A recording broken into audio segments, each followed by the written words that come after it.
For Gordon Ramsay, angry outbursts are like Michelin stars. He can't get enough of them. Welcome to WatchMojo.com, and today we're counting down our picks for yet another top 10 Gordon Ramsay outbursts. Before we begin, we publish new content every day, so be sure to subscribe to our channel and ring the bell to get notified about our latest videos. For this list, we're taking a look at the on-camera moments that made this world-famous chef lose his mind. If your favorite moment didn't make the top 10, be sure to check out our first two lists on the same topic. Number 10, yes or no, kitchen nightmares. At Cafe 36, Gordon Ramsay has eaten the food, he's seen how it's cooked, he's seen how dinner service is carried out, and he's identified the problem. In the process of reaming out the restaurant's executive chef for his laziness, Gordon poses a simple question to the seemingly indifferent man. If he owned that business, would he be running it the same way? If this was your restaurant, would you be freezing everything, portioning it, and then dropping in bowls of water to defrost it to recook it? Yes or no? The owners watch, on the verge of tears, as they wait for an answer from the man they put their faith in to cook for the restaurant. Embarrassing! Whether it was the answer or the nonchalance he says it with, it's enough to make Chef Ramsay lose it. That's why I'm pissed. So cut the bullshit. Number 9, filthy rooms, hotel hell. Let me ask you a question in front of your customers. Would you sleep on that? No. You ever check into a hotel room and tuck in for the night, only to be met with the sinking feeling that you're not sure how clean your sheets are? Gordon Ramsay hates that feeling, but not as much as he hates liars. And at the Lakeview Hotel, he found both. And look at this. I mean, that is not clean. That was just washed 1 week ago. Gordon confronts the hotel owners with his discovery of years of accumulation of bodily fluids on the bedspread. And when all he gets are more excuses and half-assed explanations, that does it for him. He lets the owners have it and reads them the riot act in front of their customers. I'd like to apologize. I'm appalled. I'm disgusted. I've had enough. Number 8, ungrateful owner, hotel hell. I look at that amazing stuff there, and I look at this pile of shit in here. If you're drowning and someone throws you a life preserver, don't complain about having to swim for it. The Maison de Messila was tacky, drab, and when it came to the pool, downright gross. Gordon Ramsay and the hotel hell crew were asked for help, and they delivered with $150,000 in upgrades to the hotel. Alas, the owner decides that the upgrades are too much of a hassle, and the additional upkeep is just not worth her time. Or, hey, what, we want to spend an hour putting things away every night and then bring them out every morning? Gordon spells it out simply for her. If she wants, he's willing to take all his new stuff back and swap it with her old crap. Otherwise, she better not look a gift horse in the mouth. Here's what I'm gonna do for you. In 15 minutes, I will clear all that furniture, okay, and I'll put it back in my van, and this shit here, I'll put back in there. Number 7, Ben gets owned, Hell's Kitchen. Maybe you shouldn't have quit your day job so early. It wasn't always TV shows and Michelin stars for Ramsay. Growing up with an abusive father, Ramsay studied cooking in France. He's worked his ass off and fought tooth and nail to get where he is today. He has no problem teaching and mentoring younger chefs, but God help you if your arrogance supersedes your talent. What you've done and the ambitions, you do seriously surprise me. Thank you, Chef. I was hoping you'd see that. I mean, I'd give it all I got. After several disappointing dinner services on Hell's Kitchen, Gordon goes to call out Ben on his underperformance. When Ben mistakes criticism for a compliment, Ramsay brings down the thunder. You surprise me to how you are. Oh, thank you.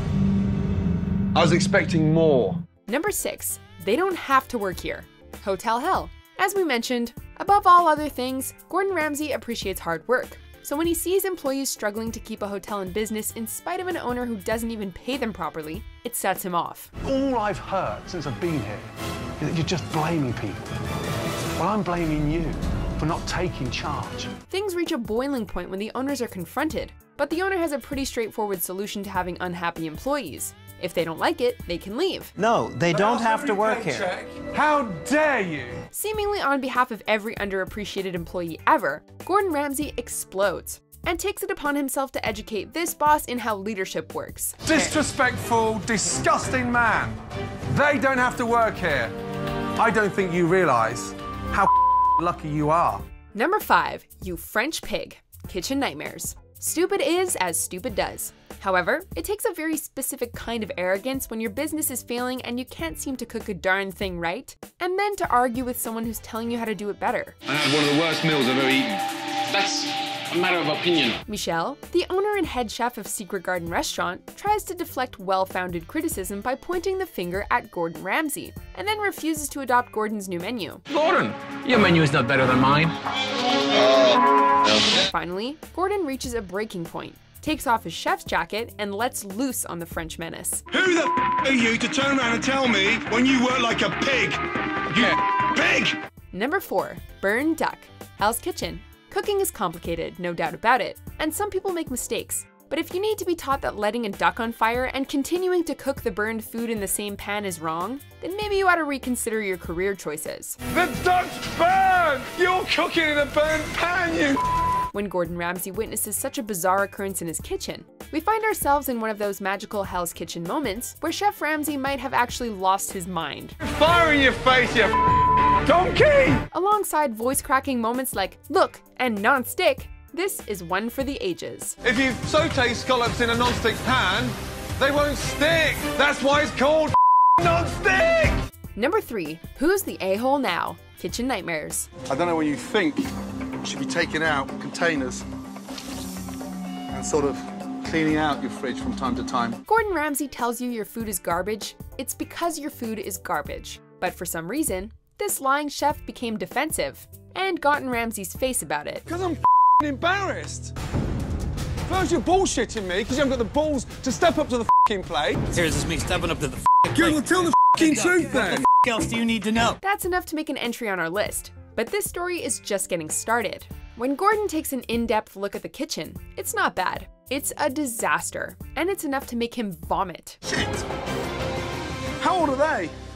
I don't know. After all that, this chef still has the balls to call Chef Ramsay an a-hole. Ramsay may not have come to embarrass the lying chef, but that doesn't stop him from spelling out the man's incompetence in plain English. I didn't come in here to humiliate you, but how dare you serve me food from this disgusting fridge and then stand there and call me an arsehole.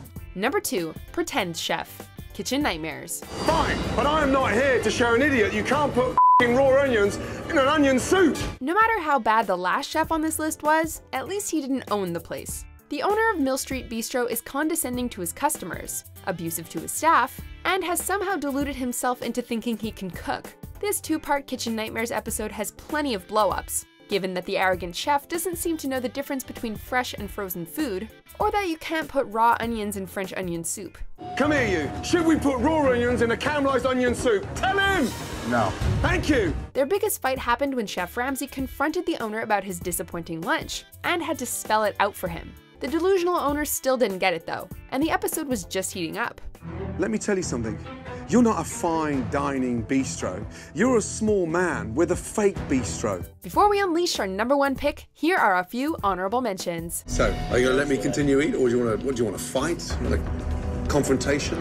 Why don't you just sit down and stop trying to cause trouble? There we go. Ladies, welcome. Good evening. So sorry about the old bag. Number 1. Never cooked a mussel. Ramsay's Kitchen Nightmares. I'm just amazed you've never cooked a mussel. I haven't. It takes balls to go toe-to-toe with Ramsay when he's fired up. Maybe it was the humiliation, or maybe this chef had just finally lost his mind. But when Gordon Ramsay calls him out for having never cooked a mussel, the whole kitchen goes up in flames. Yelling, imitations, insults, condescension, guttural noises, this fight has it all. Yeah! What's really amazing is that after the dust is settled, the person most confused seems to be Gordon Ramsay himself. Well, at least the 2 chefs are on the same page. Plonker. Now, what's all that about? Do you agree with our picks? Check out these other great clips from WatchMojo, and be sure to subscribe and ring the bell to be notified about our latest videos.